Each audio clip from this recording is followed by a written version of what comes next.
Hola a todos y bienvenidos. Miren, ¿alguna vez han tenido la experiencia de comparar, no sé, dos Biblias distintas y de repente notan que a una como que le falta un versículo?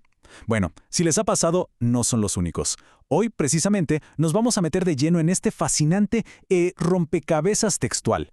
Vamos a explorar juntos por qué existen estas diferencias. Y les adelanto, es un viaje que nos va a llevar por manuscritos antiquísimos, descubrimientos arqueológicos increíbles y al final a dos filosofías muy, pero muy distintas sobre cómo se debe leer un texto sagrado. Entonces, la pregunta clave, el centro de todo este análisis es esta. ¿Qué pasa cuando comparamos, digamos, una Biblia, como la clásica Reina Valera del 60, con una más moderna, como la nueva versión internacional? Es muy probable que notemos que ciertos versículos, o a veces solo frases, pues simplemente no están, o quizá aparecen entre corchetes como una nota al margen. Y claro, la primera reacción es pensar, ¿esto es un error? ¿Alguien está quitando cosas de la Biblia? Bueno, la respuesta, créanme, es mucho más interesante que eso. Ok, entonces empecemos a desentrañar este misterio. Y aquí va lo primero que hay que entender. La clave del asunto no es que haya un complot moderno para eliminar contenido, para nada. Más bien, se trata de un esfuerzo académico, muy riguroso, por entender la historia misma de cómo el texto se fue copiando y transmitiendo a lo largo de los siglos. Y aquí es donde tenemos que hacer un cambio de chip, un cambio de perspectiva, que es crucial. Hay una ciencia para esto, se llama crítica textual.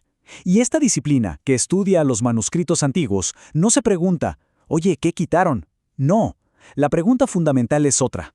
De todas las versiones que tenemos, ¿cuál es la que probablemente se parece más al texto original?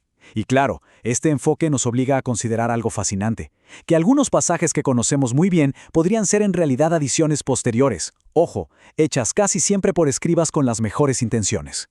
Bien.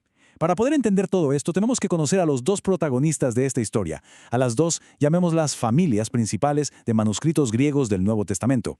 Y esto es fundamental porque prácticamente todas las diferencias que vemos hoy en día entre las traducciones vienen de una decisión clave, de cuál de estas dos familias de manuscritos se elige como texto base. Vamos con la primera familia. Se la conoce como el Textus Receptus, que en latín significa literalmente el texto recibido. A ver, durante siglos este fue el estándar, el texto definitivo. Es una obra monumental, compilada por el gran humanista Erasmo de Róterdam allá por 1516. Y su mérito fue enorme, imagínense, creó el primer Nuevo Testamento en griego que salió de una imprenta. Pero, y este es un pero muy importante, hay un detalle clave. Erasmo se basó en los manuscritos que tenía a la mano en ese momento, en el siglo XVI.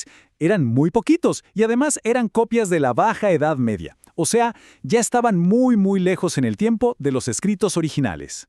Y en la otra esquina, por así decirlo, tenemos al texto crítico. Ojo, esto no es un libro único como el de Erasmo, es más bien el resultado de un método científico que está en constante revisión.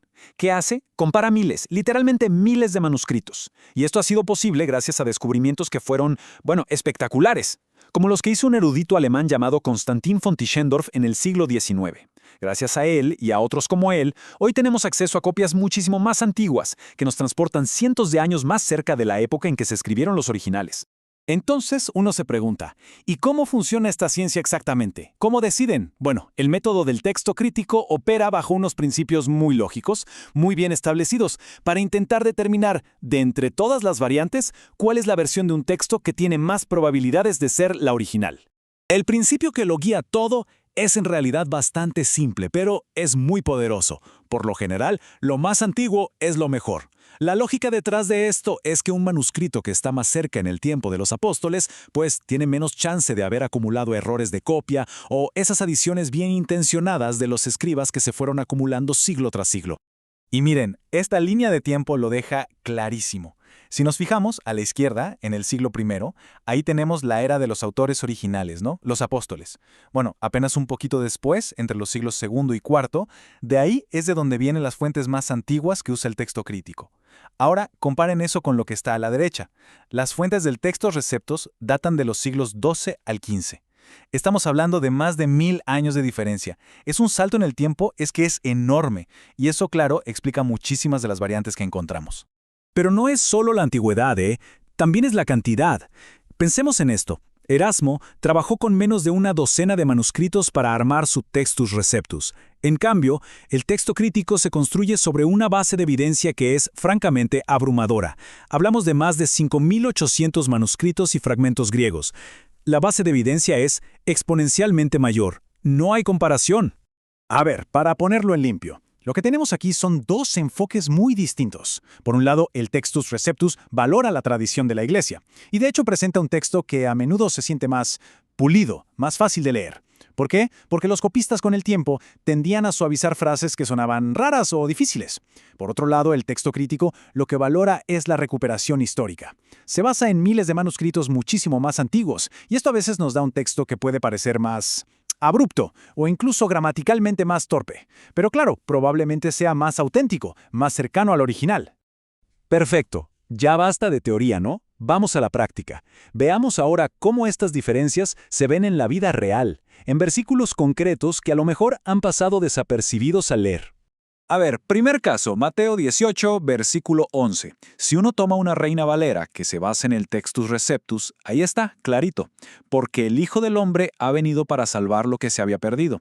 Sin embargo, en las traducciones más modernas, este versículo o no está o está en una nota al pie.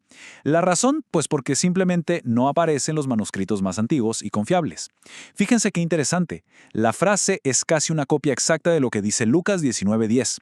Así que la explicación más lógica es que en algún momento un copista, para que todo cuadrara mejor, la añadió como una nota en el margen de Mateo, y con el paso de los siglos, esa nota al margen se metió dentro del texto principal.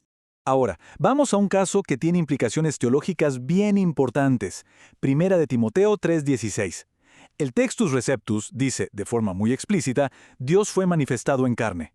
Pero el texto crítico, que se basa en los manuscritos más viejos, lee aquel que fue manifestado en carne. La diferencia en griego es mínima, es casi un tracito de pluma. La abreviatura para Dios se escribía con las letras teta y sigma, y la palabra para quién se escribía con omicron y sigma. Son súper parecidas. El argumento de los académicos que defienden el texto crítico es que la lectura más antigua y original es quién, y que un copista posterior, quizás para evitar ambigüedades, clarificó el texto para hacer una afirmación teológica más directa y explícita sobre la divinidad de Cristo. Y todo esto, al final, nos lleva a la raíz del asunto, que ya no es una cuestión meramente técnica, de manuscritos y fechas, se vuelve una cuestión filosófica. Estamos hablando de dos maneras, dos enfoques fundamentalmente distintos de cómo aproximarse al texto. Por un lado, tenemos lo que podríamos llamar el enfoque confesional. La gente que sigue esta línea sostiene que el Textus Receptus es el texto que Dios, en su providencia, preservó para su iglesia, especialmente durante la época de la Reforma y los siglos que siguieron. Para ellos, la tradición es una guía súper importante. Y por otro lado está el enfoque académico. Este prioriza la evidencia histórica, la evidencia textual. Su meta es usar las herramientas de la ciencia para, digamos, ir pelando las capas que el tiempo ha añadido y así llegar lo más cerca que se pueda a las palabras que escribieron los autores originales en el primer siglo. Así que el punto crucial al que llegamos es este. En el fondo, no se trata tanto de decir esta versión es la correcta y esta otra es la incorrecta. Es más una cuestión de perspectiva, de qué se valora más. ¿El texto que ha alimentado la fe de millones de personas a lo largo de la historia a través de la tradición? ¿O el texto que la evidencia más antigua que tenemos sugiere que es el original? Es importante entender que ambas posturas tienen su propia lógica interna, son coherentes. Y con esto vamos cerrando, pero dejando una pregunta en el aire para la reflexión. La próxima vez que se abra una Biblia y se vea una de esas pequeñas notas al pie que dicen algunos manuscritos no incluyen este versículo, quizás quede el recuerdo de que detrás de esa simple anotación hay una historia fascinante. Una historia de papiros en el desierto, de monjes copistas, de eruditos apasionados y de una búsqueda incansable por las palabras que dieron forma a nuestra civilización. Y la pregunta fundamental, esa sigue abierta. ¿Cómo debemos leer un texto tan antiguo? ¿Como un documento histórico que hay que reconstruir pieza a pieza o como una tradición viva que hemos recibido y debemos aceptar?